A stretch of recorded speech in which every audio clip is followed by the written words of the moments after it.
Salut à tous, on se retrouve pour une vidéo spéciale Actu Mercato. Je vais réagir aux 3 dernières grosses rumeurs qui concernent le FC Barcelone. Comme vous le savez, c'est toujours un petit peu compliqué de savoir si le Barça aura un gros budget sur le marché des transferts, s'il y aura de la place dans la masse salariale et si le club sera soumis ou non à la règle du fair play financier. Par rapport à tout ça, ici l'idée est surtout d'analyser les 3 joueurs d'un point de vue sportif, voir ce qu'ils peuvent apporter au sein du club et si c'est pertinent ou non.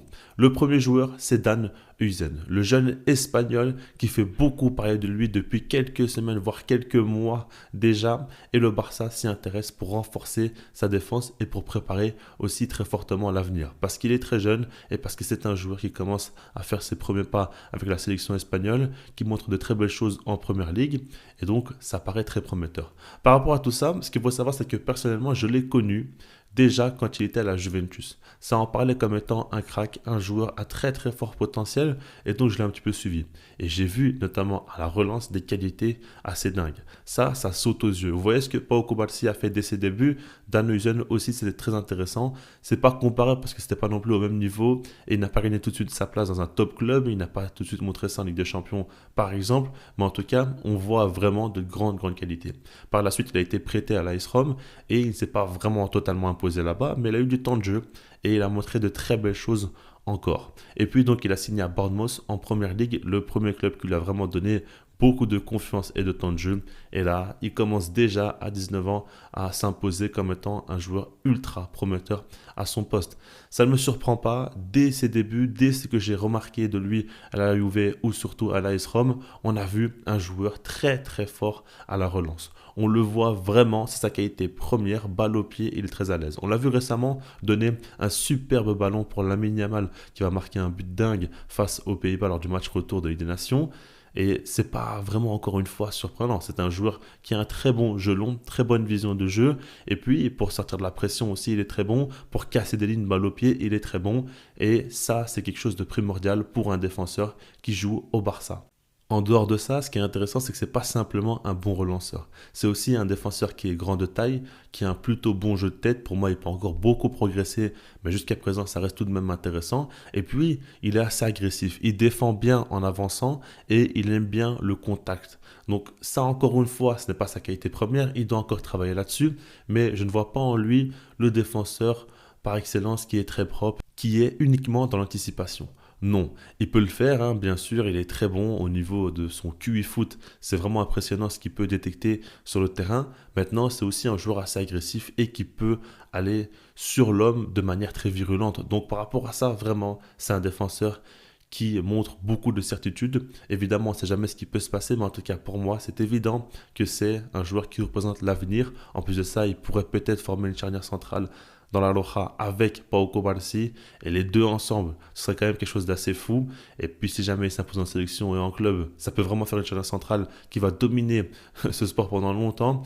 Mais ce que j'aimerais dire par rapport à tout ça, c'est que c'est pas non plus faisable assez facilement. Il vaut quand même cher, on le sait. Déjà en première ligue, il monte en puissance. Beaucoup de clubs seront intéressés. Je pense que ça va coûter un peu trop cher pour le Barça et je pense que c'est déjà trop tard.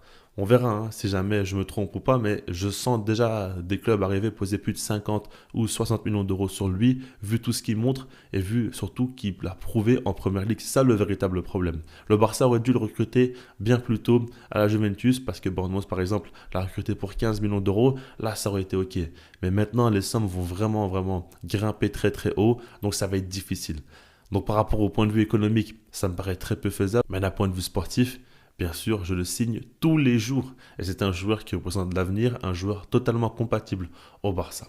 Maintenant que ce dossier-là est clos et que, comme vous l'avez compris, je le voudrais bien au Barça, mais j'y crois très très peu en termes de faisabilité économique, j'aimerais parler de Nico Williams. C'est un joueur dont j'ai déjà beaucoup parlé, mais là ça me paraît intéressant parce que Fabrizio Romano a annoncé que le Barça cherche un ailier gauche pour le prochain mercato. C'est la grande priorité. Alors déjà, moi je ne suis pas totalement fan de cette idée. Parce que, ok, le club doit se renforcer à ce poste, c'est évident. Maintenant, quand tu regardes le poste de numéro 9, c'est aussi problématique. Et si jamais le Barça veut à tout prix se renforcer au poste de ailier gauche, ça voudrait dire que Lewandowski va rester. C'est comme ça que je le vois, parce que sinon, tu ne peux pas te séparer de Lewandowski et seulement recruter un ailier gauche, non.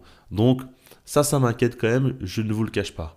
Mais par rapport à ça, il y a plusieurs noms qui sont cités. C'est à chaque fois les mêmes qui reviennent. On a Nico Williams, comme je vous l'ai dit, mais il y a aussi Rafael Leao et Luis Diaz. Par rapport à ça, personnellement, mon choix est fait depuis longtemps. Ça fait des mois et des mois que je vous le dis et je reste là-dessus. Nico Williams est le joueur que le Barça doit recruter. Le truc, c'est que souvent dans la commune Barça, beaucoup changent d'avis très vite. Si Rafael Leao fait un gros match, met un but magnifique, tout le monde va dire qu'il doit signer. Si Luis Diaz fait aussi un gros match avec Liverpool, c'est lui qui doit signer. Si Nico Williams met un beau but, c'est Nico Williams qui doit signer. Mais c'est pas aussi simple que ça. Il faut un petit peu réfléchir et comprendre ce dont le club a besoin. Et Nico Williams coche toutes les cases. Déjà, s'il signe aujourd'hui, ce ne sera pas un titulaire en puissance. Alors que par exemple, certainement que Rafael Leao va coûter plus cher. Luis Diaz est à un âge plus avancé, donc il voudra avoir plus de temps de jeu parce qu'il est à Liverpool, l'un des meilleurs clubs européens, et il joue déjà énormément. Donc ça déjà c'est important. Il pourra accepter d'être un petit peu sur le banc quand il sait qu'il y a Lamine Yamal et Rafinha. C'est quand même important, il pourrait jouer un rôle secondaire au départ, c'est une très bonne chose. Ensuite, par rapport à l'intégration, on l'a toujours dit, il connaît déjà les joueurs du Barça, il pourra rapidement s'intégrer au style de jeu et à ses coéquipiers, donc encore une fois, c'est un point ultra positif. Et puis, même quand on regarde, il peut jouer sur l'aile droite, sur l'aile gauche, c'est un joueur quand même qui est très fort dans la percussion, dans le 1 contre 1, mais qui peut aussi combiner avec ses coéquipiers. Il a vraiment toutes les qualités pour réussir au sein du Barça. Et puis surtout, ce qui est intéressant, c'est qu'il est dans une période où ça va un petit peu moins bien. Il a des stats moins bonnes et il est moins décisif que d'habitude. Donc c'est le moment de le recruter pour le relancer. Et puis ça confirme encore plus que son statut sera secondaire pour l'instant. Vu son état de forme actuel, il ne pourra pas passer devant Rafinha. C'est impossible. Donc par rapport à ça, pour moi, c'est le timing parfait. Tu sais très bien qu'il a de grandes qualités. C'est un joueur qui a prouvé qu'au plus haut niveau, il peut vraiment être performant. On l'a vu à l'Euro 2024.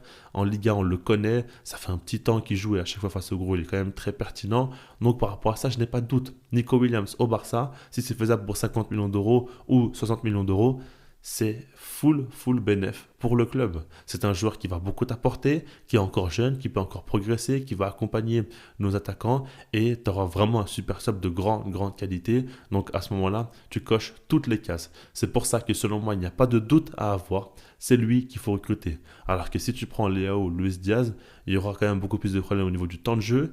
Et puis c'est des joueurs vraiment qui vont pas non plus mettre tout le monde d'accord parce que par exemple Leao c'est un super joueur d'un point de vue technique mais des fois trop nonchalant, des fois il y a des périodes où il est beaucoup moins bon aussi.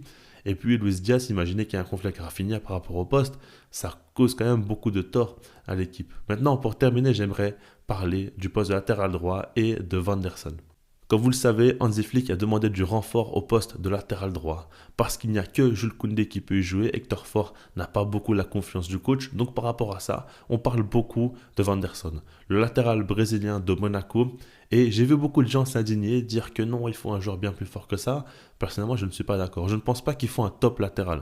Je pense qu'il faut surtout un joueur qui va concurrencer un minimum Jules Koundé ou en tout cas le laisser se reposer parce qu'il enchaîne beaucoup trop de minutes. Ça, on le sait tous. Et puis, c'est un latéral polyvalent parce qu'il a déjà joué à droite, mais il a déjà joué aussi à gauche. Et ça, c'est intéressant parce que Baldé aussi a besoin quelquefois de repos. Si jamais il peut alterner à droite et à gauche, c'est une très bonne chose parce que bon, Gérard Martin, si jamais il reste parce qu'il a prolongé, normalement ça devrait être le cas. C'est pas un si mauvais joueur que ça, ok, mais il n'apporte pas non plus énormément de garanties. Ça, il faut bien se le dire. Donc par rapport à ça, Van der Sar, pour moi, c'est intéressant. C'est un joueur qui est meilleur offensivement que défensivement. Il peut apporter, évidemment, pour des matchs de Liga, il peut vraiment faire beaucoup de bien. Il n'a que 23 ans, il peut encore progresser.